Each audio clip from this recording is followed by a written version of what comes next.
So today I'm going to talk about how to heal the single most destructive shadow in our collective human consciousness, which is the misunderstanding and abuse of the feminine. This shadow is playing out in our nervous systems, in our relationships, and in the world. And I'm going to call restoring the healthy relationship to the feminine, cherishing the Grail. And I'm going to teach both the masculine and the feminine how to cherish the Grail, especially in the context of relationships. So I want to talk about King Arthur and the Knights of the Round Table. The knights go out in search of the Grail, which is the feminine. It even says, I believe in that myth, that unlocking the secrets of the Grail, restoring our right relationship to the feminine, will heal the wasteland. Because it's my strong belief that, and I think others believe this, that the misunderstanding of the feminine and the abuse of it is creating a lot of violence and chaos in this world and in our health and in our relationships. So in that myth, Sir Galahad is the knight that is purest of heart. He's in service to God, and therefore he's in service to the Grail. Sir Galahad is a code for a man who has overcome his lower nature, who has overcome the need for self-importance, who has overcome the consciousness of conquering, right, raping and pillaging, taking whatever I want, overcoming his lower nature so that he can serve the Grail, serve the feminine, protect and cherish the feminine. Only he can unlock the secrets of the Grail. So, ladies, in order to attract Sir Galahad, you need to become the Holy Grail. In order to attract a man who has pure intentions and wants to cherish and protect you, you have to become the Holy Grail, which I'm about to explain. But first, I'm going to remind you that in creation, we need a light and a vessel. All of us have a soul, which is a vessel of the light of God. But because of the cracks in our vessel, we can't manifest the light of God. The vessel manifests the light. That's the purpose of the feminine, to manifest light. So because of our cracks in our vessel, our belief systems, our emotional addictions, our need for validation from the external world, we have cracks in our vessel and we can't manifest light. So it's all of our great work to heal our vessel. But in the context of relationship, the male is the light and the female is the vessel. The female manifests the male's light, and therefore, men, you want to make sure that your female has a strong vessel, and certainly not to destroy her vessel. She's manifesting your light. So, ladies, in order to attract Sir Galahad, you have to become your own divine masculine and cherish and protect yourself. So cherish and protect myself. I would meditate on this every single day. How do I cherish and protect myself as the Holy Grail? That has a lot to do with external boundaries, right? So light enters your field. You don't like what it feels like. It's your job to reject that light. Because of religious conditioning, we have been taught that no matter what, and religious conditioning and just all kinds of childhood experiences, we've been taught to, whatever comes into our field, whatever comes to us, we should give to them anyway, no matter what their intentions are, no matter whether they align with our values or our desires. We'll keep them in our field and we'll give to them anyway. We'll care for them.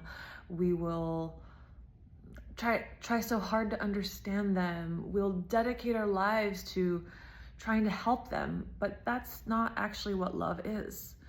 Love starts with restoring your vessel. So if you can feel that something doesn't align with you, it's your job to cherish and protect the Grail and reject it. That's one of the biggest challenges for the feminine. To be able to successfully reject things that you don't want, you need to have faith.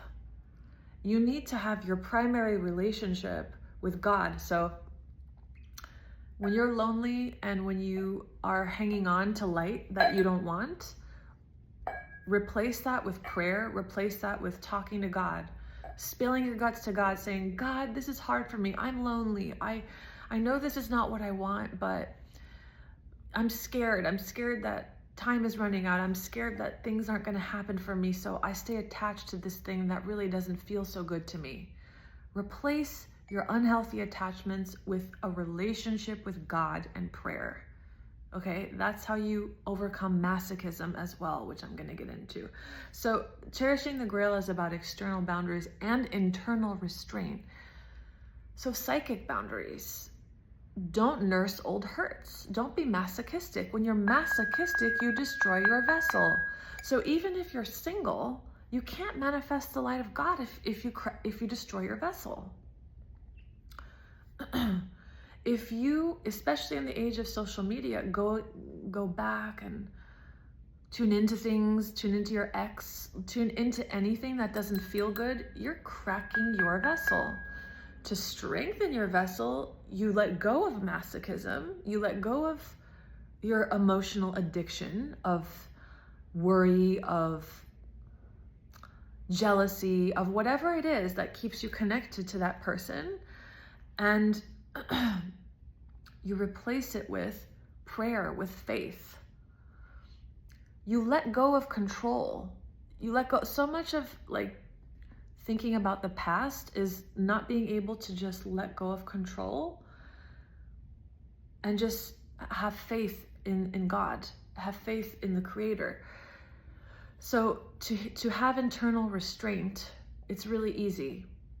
Think of it as when I don't have internal restraint, I destroy my vessel. When I don't protect my psyche, when I don't protect my mental health, when I don't protect my peace, when I consume things, when I listen to music that opens up the old wounds, I'm not cherishing the vessel. You are destroying your vessel, and you cannot manifest light.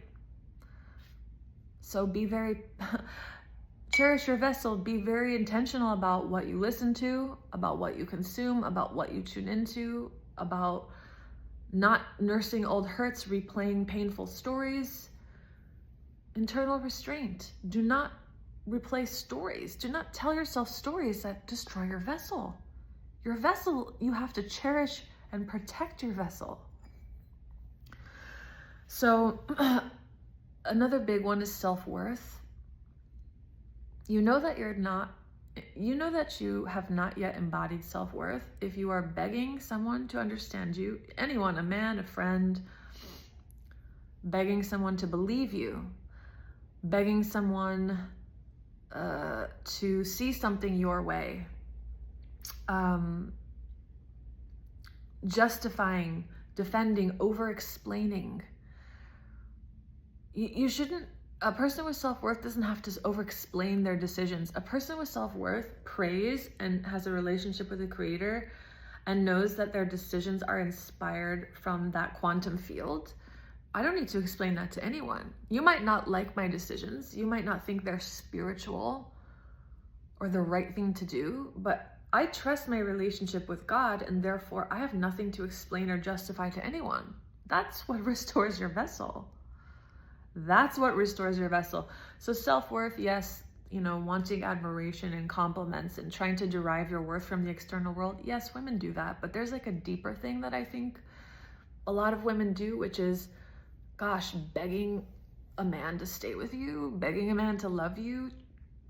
If you ever find yourself having to explain to a man what your boundaries are, what your sexual, physical boundaries are, please just reject that light. You want nothing to do with that. Let him heal his own light. Let him go on his journey and figure out that his intentions are skewed and his light is corrupted. It's not your job to heal the light. It's your job to heal the vessel. So another thing with women is harsh self-criticism. Women are naturally more critical than men. Women kill themselves with eating disorders. Women spend all their money on being more beautiful and lovable. Many of them do. And in general, they're just very critical of themselves. Every time you're hurting yourself, you destroy your vessel. So again, even if you're single, if you are complaining about your body parts, if you hate your life, if you are ashamed of where you're at in life, you're destroying your vessel. You can't manifest light if you destroy your vessel, period. So stop criticizing yourself. Replace that with prayer. Replace that with self-acceptance. Replace that. But I think the image of the vessel and this story about Sir Galahad and the Grail, I think this actually brings it home. This is deep spiritual psychology. Your inherent worth is that you, ladies, are a mirror and amplifier to help, especially men, become enlightened. It says it in the Bible, and I'm not necessarily, I don't, source my wisdom from any particular place, but I think it's interesting that it says this, that one of the reasons women were created were to help men finish their karmic correction, to purify their light, because they're more externally focused, so they need, in a relational context, a mirror to mirror back to them where they're out of integrity with their soul, with their intentions. That's like incalculable value, which I'm gonna talk about this when it comes to the males. The last thing for women is to rest without guilt.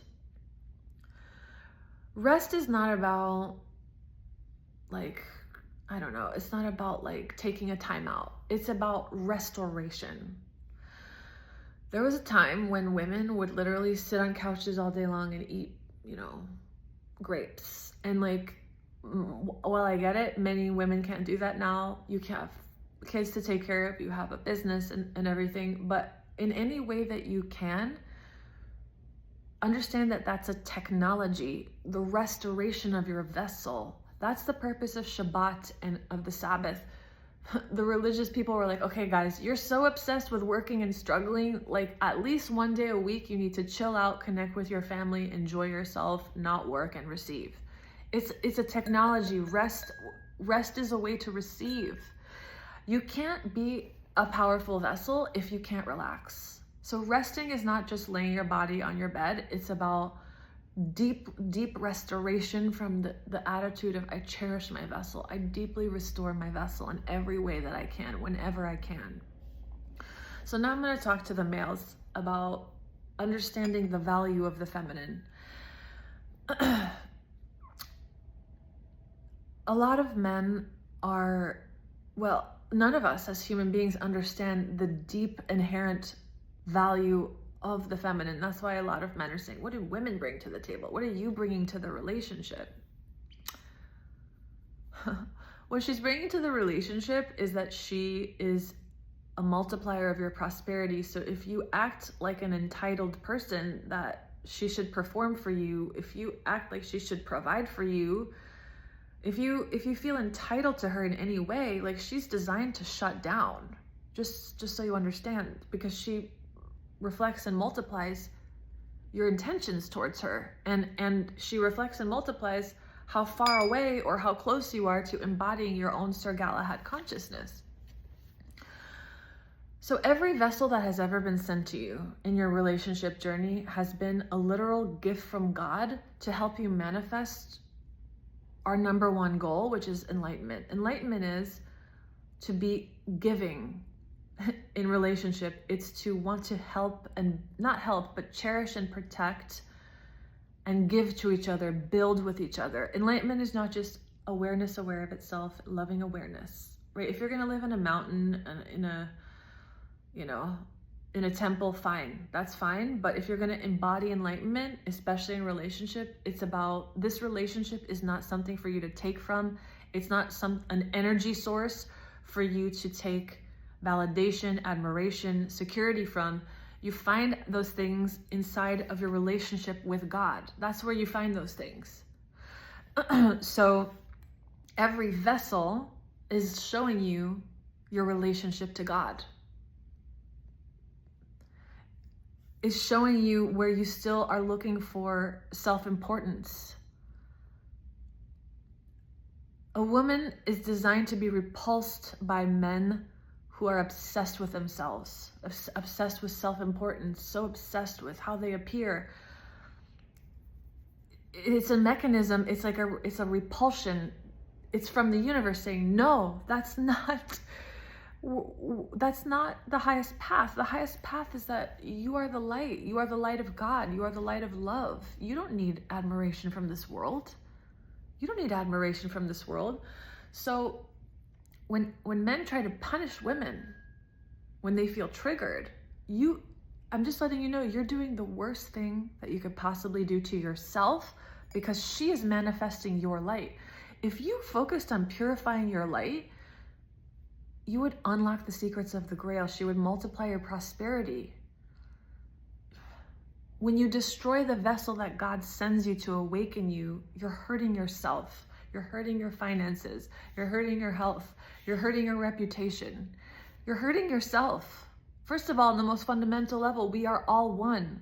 So we should not want to break any vessels here, right? That activates the heart. I don't want to break anybody's vessel. You don't want to break anybody's vessel, men. You have to cherish and protect and serve the Grail. She's a holy womb chalice that could give birth to your enlightenment and your unlimited prosperity. If you approached it, if you had the right understanding of it and the right intentions towards it. So when men try to punish their ex-wives, their ex-girlfriends, their mothers, or indirectly punish their mothers on the screen of their partner, you're destroying your own vessel. She can't manifest your light. She can't manifest your light if you destroy her. If you get triggered, the last thing you want to do is withdraw your love, is in a sadistic way go cold. Certainly you don't want to be critical and judgmental of her. She's already critical and judgmental of herself. You're going to destroy the vessel. The last thing, men, that you want to do is hurt a woman, hurt a vessel. It's the worst thing that you could do to your own life. And you could get rid of one vessel. God will send you another one. Probably a more intense one. One that will come in a more seductive package. Oh, maybe this woman will really make you look good, really affirm you in some way. But she will have extremely chaotic emotions. And she will reflect back to your own lack of integrity. You can destroy all the vessels that you want and you can try to get rid of them, but you're still on a curriculum. You're on a path that God is going to keep sending you mirrors. So the best thing that you could do, your highest percentage play, as my dad always says, is to ask, what is this vessel reflecting about my light? And how can I serve and protect her, no matter how much she triggers my ego? So this is about your ex-wife, the mother of your children, your ex-girlfriends. How can you honor them? How can you protect and cherish them? How can you cherish their vessel? Because it's a gift from God, right? If you feel pride and you want to prove a point and you want to punish them, you're just destroying a vessel. You're doing yourself a disservice. You are violence itself. You're destroying the womb chalice of enlightenment. So you have to understand that in order to heal the wasteland, we have to, this is deep spiritual psychology. We have to understand the beauty of the feminine. We have to understand the beauty of it. We unlock its secrets by cherishing it, by cherishing ourselves, by resting, by nourishing, by playing, by being joyful, by having boundaries, by having internal restraints, by not being masochistic. And by the way, when we're not masochistic anymore, we naturally don't want to hurt anyone else. We cherish and protect the Grail. Men, the Grail is manifesting your light. To unlock its good qualities, you must treat it well. You must cherish and protect it. It is not an energy source for you to take from, for you to rape and pillage, that you are entitled to. That's not what females were created for. But the female in your life will give you everything you want and more when you show up with pure light, with love, essentially with love, right? Anything less than cherishing and protecting is not love. Think about it. If you don't cherish and protect the female in your life, what are you doing? Why is she in your life? She's obviously just in your life for you to take from her. You serve the Grail. You don't steal its contents. So I hope this was helpful, and I hope you have a beautiful day.